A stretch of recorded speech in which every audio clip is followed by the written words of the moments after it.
Tonight in California, cars, homes, and lives swallowed by those deadly flash floods and mudslides. We have multiple reports of people trapped. It's our worst fear coming to life for us right now. At least 13 are reported dead, 24 missing, scores more are injured. This 14-year-old girl pulled from the muck. Authorities still in search and rescue mode, fearing those casualty counts will almost certainly rise. The only words I can really think of to describe what it looked like was it looked like a World War I battlefield. It was literally a carpet of mud and debris. It was a natural disaster officials say that was exacerbated by the Thomas Fire, the biggest in California history, which blackened hillsides and stripped them of anything that would absorb Tuesday's deluge. Up to 5 inches of rain pounded the region, the water coming down sometimes at a rate of more than an inch an hour. The Carpinteria Fire Department has a rain gauge that recorded 0.54 inches in just 5 minutes. Surging through creek beds with titanic force. Look at all the water that came down through this dam, destroyed, it looks like, several vehicles and that RV there. Overnight, the famed 101 freeway overrun. We're retreating here, and you can actually feel debris hitting our car right now. Closed for 30 miles in both directions. And you can see how fast that water is moving here. I mean, that is a torrent of water. Then, around 4 a.m., a catastrophic flow of mud and debris rushed towards homes. You could start to see some mud starting to come down. And so right then I told my wife and the dog to get up on the bed. And I thought it would be a good idea to push on the door, which didn't really last very long. So then I ran and jumped on the bed, and basically in seconds, it was as high as the countertops. Emergency crews on rooftops and dogs padding through debris, searching for signs of life. Our people are out there trying to do the best work they can and perform as many rescues as they possibly can. Those rescuers sometimes trudging through mud that was chest high in the frantic search for the missing.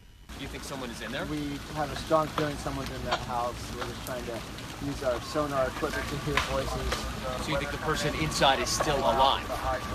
Not sure. But About a mile away from there, you see the size of these boulders. It gives you a sense of the power of the water to just heave these giant trees and giant rocks downstream. And it was there that Robert Riskin appeared. Slogging through hip-high mud, light was fading, and he said so was his hope of finding his mother. I'm just in shock at this. This is unimaginable. I honestly, it's hard to, I'm just in shock. Robert and his friends alone in this field of debris and despair. This house was perfect, always. That's who she was, you know. Who she is, maybe. We left them as they debated whether to go home or keep searching through the night. We've been searching and calling, and I just hope that she's fast and she's not hurting. All day, helicopters and high water vehicles ferrying families like Ben Hyatt's to safety. I was worried that it was just going to keep coming and coming. Woke up my wife and we just did not know what to do because we were just surrounded by mud. But some unable to escape the path of destruction in time. So we had a wall of mud that must have been at least 8 to 10 feet high. Did you actually see it coming towards you? Yes, Yeah. and the boulders. And it stopped basically at our kitchen. And then 2 other neighbors also ended up, a brother and a sister, in our house also. And they had lived up farther away. And the sister didn't make it. But they were washed up against your house. They severed her leg. I'm so sorry. So it's a huge tragedy. A huge tragedy for a place that is still reeling from those disastrous fires that burned parts of this area all through December. Well, the fire was the ultimate extenuating condition. Then the rain that hit so hard so fast was yet another extenuating condition. So we have 2 unusual occurrences happening at the same time. And what are the chances of that? Last month, the Thomas Fire ripped through this region, scorching over 280,000 acres of land, turning freeways into fiery hellscapes, reducing neighborhoods to cinders. I honestly can't even describe what I'm thinking. My mind is not even really connecting with it all yet. And yet there it is. And forcing tens of thousands to flee. These helicopters are dropping as much water as they possibly can on these fields.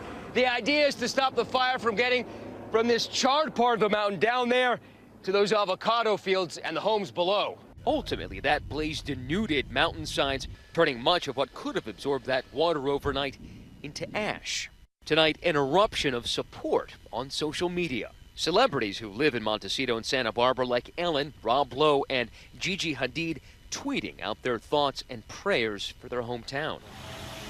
But for the rescuers still toiling tonight, it's luck that they need. So when you have the mudslide, everything's kind of wet. The dogs can sniff in there and get in there pretty easily, and you can still pull people out of the mud. The problem is that mud is going to harden quickly.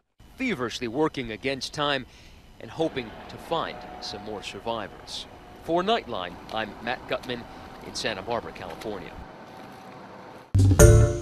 Hi everyone, George Stephanopoulos here. Thanks for checking out the ABC News YouTube channel. If you'd like to get more videos, show highlights, and watch live event coverage, click on the right over here to subscribe to our channel, and don't forget to download the ABC News app for breaking news alerts. Thanks for watching.